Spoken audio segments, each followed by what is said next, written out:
that we know our desired hitting stances, what creates the correct hitting stance? Early and correct racket preparation, because your hand and feet are trying to work together to set up the stance for the stroke.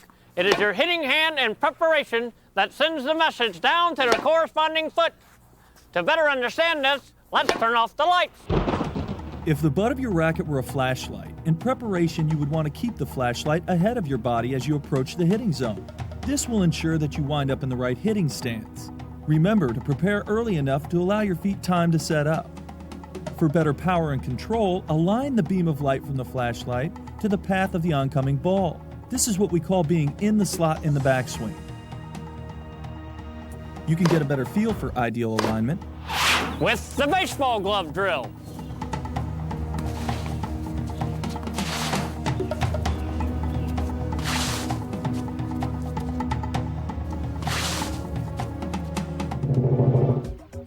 From this angle, check and see if you're entering the adjustment zone with your hand and racket ahead of your body. This will automatically set you into an open stance with the option of stepping into the neutral stance.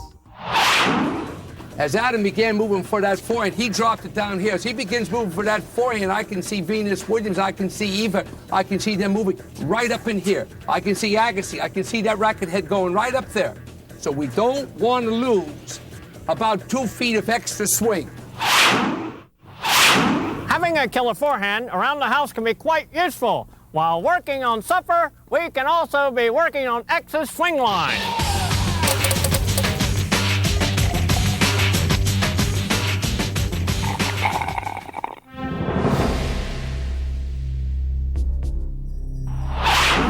The killer forehand requires rapid acceleration on contact, but it also requires the butt of the racket to lead the forward part of the swing until you get to the ball. Then the racket head makes acceleration from an inside to an outside, giving you the killer forehand. Hold it right there with the hand and the foot arriving at the path of the oncoming ball. This is where it all comes together. Good foundation, early first reaction, good footwork, technique moving to the ball, and an early and correct preparation has you in a killer forehand hitting stance. Now you're ready to fire forward.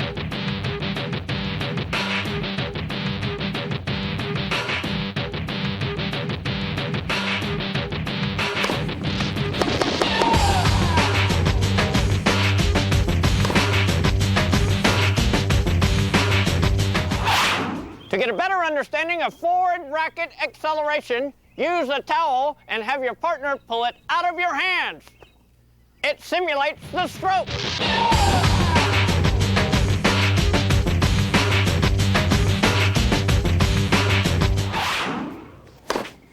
To test your flight path or swing line, have someone stand behind you with the racket between their hands. The racket needs to pull forward, straight out of the slot. Don't let the racket touch either hand on the way out. What we don't want to see is the racket touching the hand first. Not good. No power. No killer forehand. So when you can hit that forehand a little bigger, move your feet, start sliding around, racket acceleration, hitting the ball 3 inches higher than you normally hit it, then you're developing the killer forehand at its maximum degree, and that's what I want. Put your stroke to the test to see if you can make it out of the slot unscathed. For maximum racket head speed, you must pull the trigger. I want you to see a practice session with one of my top students. I've had him for 7 years. His work ethics are impeccable. It's all business. They're out here for a purpose. When the purpose is fulfilled, practice is over. And that's what I want you to remember, whether it's for the killer forehand or any phase of the game. 1, 2, 3, excellent. 4, down the line, same way. 1, arm is in a little closer. 2, then extend away. Perfect. Up and away. That stops, that's excellent. You can't hit a ball better than, now, slow motion, up, arm in here, and then extend away. Half the power, nice and slow. Excellent. Yep. Perfect, Tommy, no harder. Yes, sir. Now the same thing, a little quicker with the racket. 1, 2, perfect. welcome to X's Kitchen. Today, Chef X will serve up his breakfast specialty: fresh squeezed orange juice and scrambled eggs.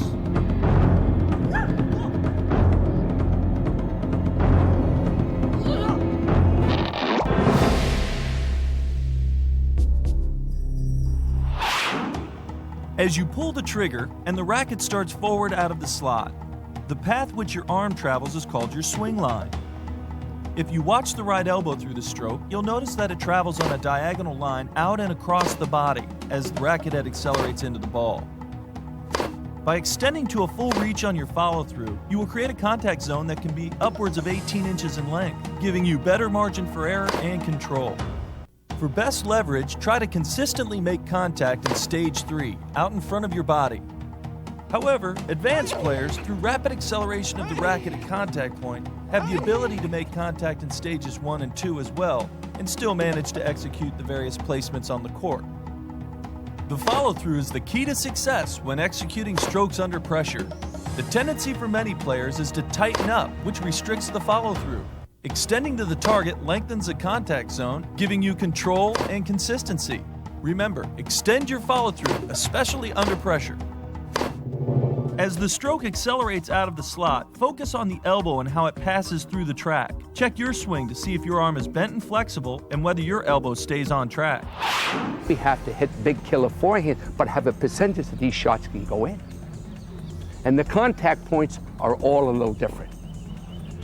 Those players that have tremendous racket acceleration can wait just a second once in a while. Those that hit a little bit more classical want to meet it out in front a little bit more.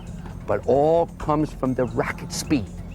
And here's another way to practice your swing line.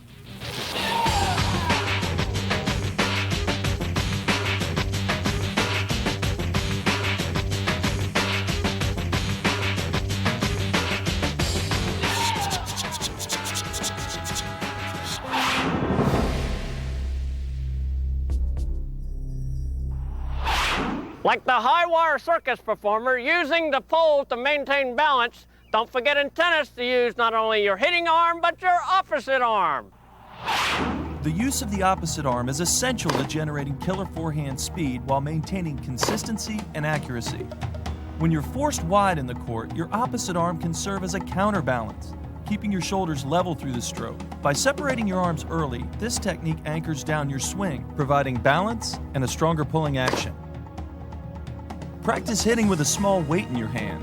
This simulates the feel of the counterbalance and the anchoring effect in the stroke.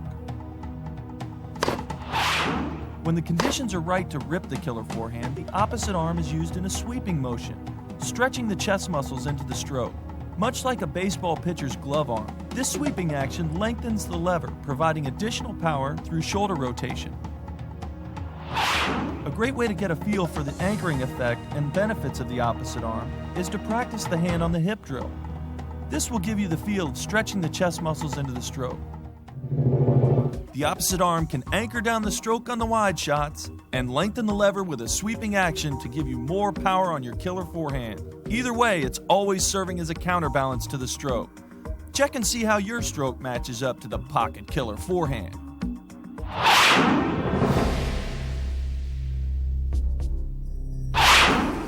Another characteristic of the killer forehand that makes it so explosive is the loading of the weight into the back of the stance. Used in both the open and neutral stances, together with the opposite arm, this technique will put your killer forehand over the top. Practice hitting strictly off your back foot, sinking your weight down. Try to keep your weight centered on the back foot throughout the stroke. This will give you a good feel for it. In comparison to video of yourself, focus on how the body winds up and coils like a spring from the hips up to the shoulders and sinks down into the back of the stance. This allows X to uncoil using the opposite arm to add more power. Loading the hip down below the height of the contact point, or the loading line, together with the opposite arm use, will put the finishing touches to achieving killer forehand speed.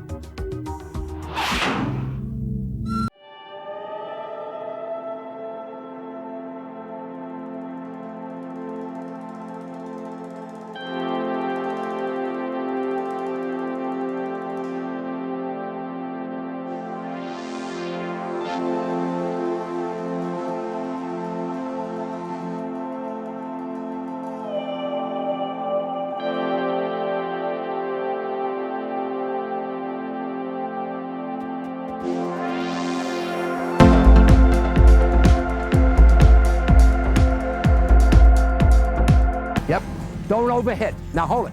Now remember, when we are building a big forehand, we're not just knocking the forehand and saying, hey, I hope 1 of 5 go in. I want 5 out of 5 to go in. Otherwise, what the heck is a big forehand?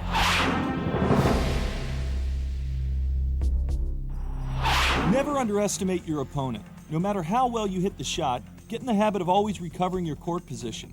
As you move, you should keep your shoulders square to the net. Otherwise, use the quickest footwork possible.